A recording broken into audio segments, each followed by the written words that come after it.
नमो India में हूँ SR5। स्वागत है आपका वर्ल्ड अफेयर्स हिंदी में। तो आइए समझते हैं कि आखिर मामला क्या है। जब आप एक ऐसे आर्टिकल देखते हो जहां अब इजराइल की क्रोध इतना अधिक बढ़ चुका है कि अब ये सीरिया की और वहां के हवाई अड्डों के ऊपर भी हमला करने लगे हैं।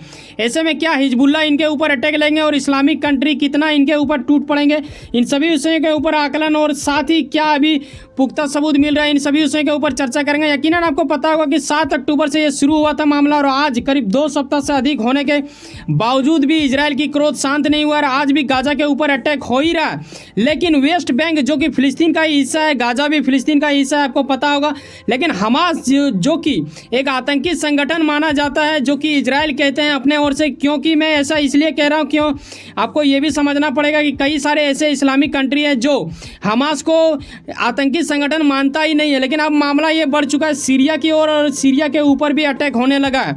अगर अभी फिलहाल का अपडेट दूं तो करीब 4700 से अधिक लोगों को मार दिया गया है। ऐसे विषय में इन दोनों की ओर से संख्या जोड़ा गया है। तो आइए समझते हैं कि आज का मुद्दा आखिर है क्या। देखो, गाजा के ऊपर अटैक कर रहा है ये समझ में आता है, वेस्ट बैंक के ऊपर कर रहा है ये थोड़ा सा आपत्तिजनक हो जाता है, कई लोग इनकी निंदा भी करते हैं। लेकिन सीरिया की ओर आखिर क्यों बढ़ा? क्या इसके पीछे कुछ षड्यंत्र है इजराइल का? यकीनन बिना षड्यंत्र का ऐसा कुछ भी नहीं होता है। जब हम बात करते हैं देश विदेशों का तो यकीनन आपको ये चीज़ समझ में आना चाहिए कि, और खास करके इजराइल की अगर मैं बात करूँ ना तो भाई सब वहाँ के आबादी के अंदर है, मतलब एक तरह से खून ही इन लोग का अलग है। ठीक है, ये लोग दूर तक का सोचने का क्षमता रखता है अपने आप में, और यही वजह है कि आज इनके प्रति ऐसा कुछ सुनने को मिल रहा है। और हवाई अड्डा काफ़ी ज़्यादा मायने रखता है किसी भी देश के लिए, क्योंकि आपको ये भी जानना होता है कि वो ना सिर्फ उस देश के लिए बल्कि उस देश पे यात्रा करने वाले बाकी देशों का भी कहीं ना कहीं उनके साथ लगाव रहता है। यही आप देखते हो कि दमिश्क से एक देख रहे हो और एलेपो, इन दोनों हवाई अड्डों के ऊपर नष्ट कर दिया गया है। ऐसा कुछ इजराइल के राज्य मीडिया की ओर से ऐसा रिपोर्ट आया है, जिसे इन दिनों आप देख रहे हो आर्टिकल के माध्यम से। अगर मैप के माध्यम से मैं दिखाऊं तो ये मैप आपको दिख रहा है। लेकिन इनका कुछ ऐसा पुराना इतिहास रहा है जिसके वजह से कहीं ना कहीं ये अटैक करना अनिवार्य हो जाता है।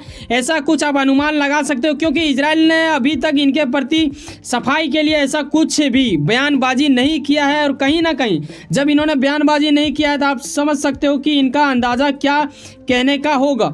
तो आइए समझने की और आकलन करने की जद्दोजहद प्रयास रखेंगे। लेकिन यहाँ थोड़ा मैप के माध्यम से मैं आपको ये एक चीज़ बताना चाहूँगा, वो ये कि इसी से शायद मामला जुड़ा हो, ऐसा कुछ जानकार लोगों का कहना है। जानकार लोग जब मैं कहता हूँ तो इसका मतलब ये नहीं होता जिसके पास नॉलेज है। मैं ये कहना चाह रहा हूँ कि जो व्यक्ति को इन क्षेत्रों के बारे काफ़ी ज़्यादा जानकारी होता है वैसा ही बोला जाता है और उसे सूत्रों के अनुसार पता चलता है और इन चीज़ों को बयानबाजी में रखा जाता है कहीं कहीं कुछ आर्टिकल में।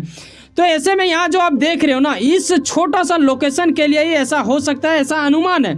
अब ये लोकेशन क्या है यहाँ पे आप देखो, इसे बोला जाता है गोलन हाइट्स। ठीक है, अगर मैं बात करूँ 1967 का, जिसे 6 डे वार के नाम से भी जाना जाता है। आपको पता होना चाहिए कि 6 दिन में ही इजराइल ने काफ़ी सारे देशों के ऊपर कब्जा कर लिया था और ऐसे विषय में फिर बाद में कुछ एरिया इन्होंने छोड़ भी दिया। लेकिन कुछ ऐसे क्षेत्र थे जिसमें आज भी उनका कब्जा, कहीं ना कहीं वो चाहते हैं कि ऐसा ना हो कि हम इधर हमला कर रहे हैं गाजा के ऊपर, तब तक इजराइल के प्रति मतलब कुछ विरोध में चलने वाले जो देश हैं यानी सीरिया उनकी बहुत निंदा करती है। ठीक है, हर देश में के पास जा के या फिर कभी भी जब भी मौका मिला है तो ये लोग तो पहले तो मानता ही नहीं था भाई इन्हें। ठीक है, इजराइल को देश ही नहीं मानता है बहुत सारे इस्लामिक कंट्री। तो ये वजह हो जाता है, इसको बचाने के चक्कर में ऐसा कुछ किया जा सकता है, ये अनुमान लगाया जा रहा है, जो कि उन्होंने हड़पा था।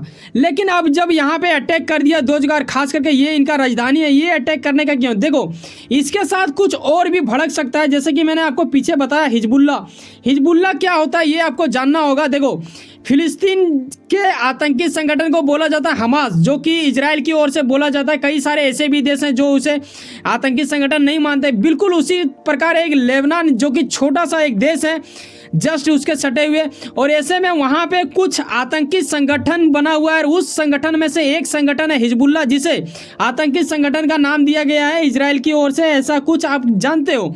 और यहाँ आप देखते हो कि सीरिया पूर्ण रूप से हिजबुल्ला का दोस्त नहीं है। ठीक है, इन दोनों के बीच उतना खास पटरी नहीं खाता है, लेकिन कहीं ना कहीं इन दोनों का दुश्मन इजराइल है और इस वजह से दुश्मन का दुश्मन दोस्त होता है। इस फंडामेंटल को लेके, इस सोच को लेके वो लोग मिल जाएंगे, ऐसा कुछ अनुमान लगाया जा रहा है। यकीनन जब ये वार शुरू हुआ था तो हिजबुल्लाह की ओर से एक अटैक भी आया था, हालांकि मुंहतोड़ जवाब दिया गया इजराइल की ओर से, तब ये शांत हो चुका है। और मैं बताना चाहूँगा अभी हाल में वहाँ पे इंडिया के फोर्स भी जा चुके हैं। ऐसे विषय में आपके मन में सवाल आएगा कि सर इंडिया का फोर्स वहाँ क्यों गया है, थोड़ा यही बता लेता हूँ पहले आपको। इसके बारे में मैंने वीडियो बना के भी बताया था। देखो, ये यूएन के अंतर्गत जो इंडियन फोर्स है उसे भेजा गया है, तो ये आप ना समझो कि मोदी सरकार ने भेजा है, उसे यूएन की ओर से भेजा गया है, ठीक है। तो ये चीज़ आपको क्लियर होना चाहिए। और ये इसलिए गए हैं ताकि जैसे कि लेबनान जो है ना, जिसमें हिजबुल्लाह उपस्थित है, यानी उसके अंतर्गत पाया जाता है, तो हिजबुल्लाह कहीं उससे अटैक ना कर दे, वार ना हो जाए, इन चीज़ों को बचाने के लिए यूएन ने भेजा है। अब हिजबुल्लाह है कहाँ, ये जरा सा मैप में भी आप देख लो, ये है लेबनान, ठीक है। और लेबनान के जस्ट बगल में आप यहाँ पे देख रहे हो जिसके ऊपर इजराइल का एक तरह से कब्जा है, और इसी चीज़ को लेकर इन्होंने सीरिया के ऊपर अटैक किया है। और यहाँ कई सारे और देश इसके ऊपर अटैक ना करे इस वजह से भी किया है, तो उसके बारे में डिस्कस करेंगे। तो यहीं पे ये ना हो इस वजह से ऐसा कुछ किया गया। हिजबुल्लाह यहीं से पनपता है। इसे सपोर्ट कौन देता है पता है? एक ऐसा देश जो कि इस्लामिक कंट्री माना जाता है, ईरान, जिसके ऊपर काफ़ी बड़ा मतलब प्रतिबंध लगा है। यहाँ तक कि FATF, ठीक है, जिसे बोला जाता है फाइनेंशियल एक्शन टास्क फोर्स, ये जिसके ऊपर भी लग जाता है ना, ये वो देश पूरा तरह से तबाह हो जाता है। मतलब उससे साथ कोई भी व्यापार ठीक ठाक से ढंग से नहीं करता है। विश्व बैंक चाहे IMF कोई भी लोन नहीं देता है। वो ईरान इस हिजबुल्लाह को प्रमोट करता है। हिजबुल्लाह अपने आप में इतना ताकतवर है कि लेबनान के अगर गवर्नमेंट का हम बात करें ना, तो उस गवर्नमेंट के चलने नहीं देता है। ये इतना खतरनाक है। ये अटैक करना चाह रहा है इजराइल के ऊपर, और हालांकि इनके ओर से मतलब अटैक किया गया था और मुंहतोड़ जवाब दिया गया, जैसे कि मैंने पीछे बोला।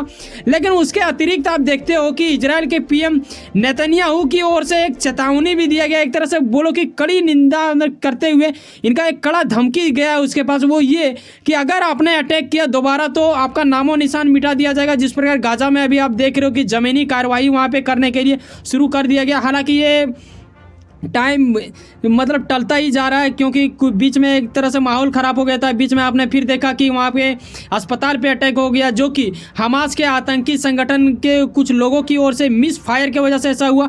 यार ये मुद्दा उठ चुका था इजराइल के ऊपर हमला, लेकिन इजराइल ने इस चीज़ को इनकार किया। अब देखने वाली बात होगा कि ये कितना सच है कितना झूठ, क्योंकि अभी तक ऑफिशियल आंकड़ा दोनों तरफ से एक दूसरे के ऊपर आरोप ही लगा रहा, पूर्ण रूप से निकला नहीं है। जब भी निकलेगा तो इसके ऊपर इंडिया का ओर से भी मोदी सरकार ने भी कहा था कि जिसने भी वैसा किया है उसके ऊपर कार्रवाई होनी चाहिए, तो वो बाद में होगा। लेकिन ये जो ईरान जो इसको सपोर्ट दे रहा है ना, और आज जो सीरिया के ऊपर जो इसके बारे में मैंने आपको बताया कि इसके 2 हवाई अड्डों के ऊपर हमला किया गया। देखो, अगर मान लो इस ईरान को इसके ऊपर अटैक करना है इजराइल के ऊपर, या फिर इधर मान लो बगल में तालिबान है, अफगानिस्तान है, वो लोग भी बौखलाहट में मचे हुए हैं, फिर पाकिस्तान है, ये लोग अगर आना चाहेंगे तो कहाँ जाएंगे?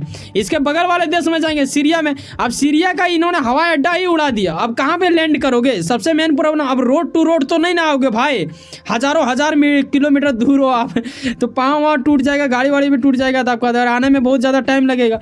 तो ये कहीं ना कहीं षड्यंत्र, आप ये समझ सकते हो कि इजराइल ने जानबूझ के वैसा किया है ताकि कोई दूसरा देश अटैक भी इसके ऊपर करना चाहेगा, क्योंकि ये काफ़ी ज़्यादा चर्चा में आ चुका है कि कई सारे इस्लामिक कंट्री मिल रहे हैं, ठीक है, और इनके ऊपर हमला हो सकता है, ऐसा अनुमान भी लगाया जा रहा है। वहीं आप अमेरिका जैसे सुपर पावरों को देख रहे हैं कि वो लोग इजराइल के सपोर्ट में आ चुका है, चाइना भी आ चुका है, ऐसे में उनके ओर से भी कुछ चीज़ों को दिया जा रहा है बाकी देशों का। हाँ, चाइना इजराइल का सपोर्ट नहीं करेगा, ये पक्का वाली बात है, उसके बारे में मैं वीडियो लाऊंगा स्पेशल एक नेक्स्ट वीडियो में। वैसे आप क्या समझे और आपकी राय क्या है? क्या इन्होंने जो अटैक किया है हवाई अड्डों के ऊपर, ये क्या मानवता के खिलाफ है, या फिर इन्हें नहीं करना चाहिए था, या फिर दूर तक सोचने की इनके अंदर वाकई में क्षमता है? यहूदियों का मतलब आप समझो ना, इन लोगों का नेक्स्ट लेवल का दिमाग होता है, अलग लेवल का। आप विश्व लेवल में इनके बारे में जब जांच करोगे तो कुछ अद्भुत चीजें निकल के आती है, जिसे देख के आप चौंक जाइएगा। वैसे सुनो ना, कहीं ना कहीं आप कुछ ना कुछ काम करते हो, यकीनन अपने काम के प्रति काफी ज्यादा उम्मीद रखते होंगे, यकीनन आपका मेहनत आपका मंजिल बन के मिले। वैसे सुनो ना, सब्सक्राइब कर लो वर्ल्ड अफेयर्स हिंदी और जुड़े रहो मुझसे। चलो मिलते हैं किसी नेक्स्ट वीडियो में। जाने से पहले एक बात ख्याल रखना, जब आप 7, 8, 9, 10 मिनट हमारे साथ समय बिताते हो तो कहीं ना कहीं लगाव बनता है। सब्सक्राइब जो बिल्कुल फ्री होता है करके जाना, एक छोटी सी संख्या ना देखें, ठीक है, कि इतना ही क्या कह रहे हैं। हम बताना चाहूँगा आने वाले दिनों में आप देखोगे कि इसी चैनल का संख्या जो कि काफ़ी बड़ा हो जाएगा, और उस संख्या का एक हिस्सा आप भी होंगे और आप भी इस फैमिली का हिस्सा होंगे। यकीनन स्वागत है हमारे ओर से। तो आइए जुड़ जाइए, मिलते हैं किसी नेक्स्ट वीडियो में। बाय, जय हिंद, जय भारत।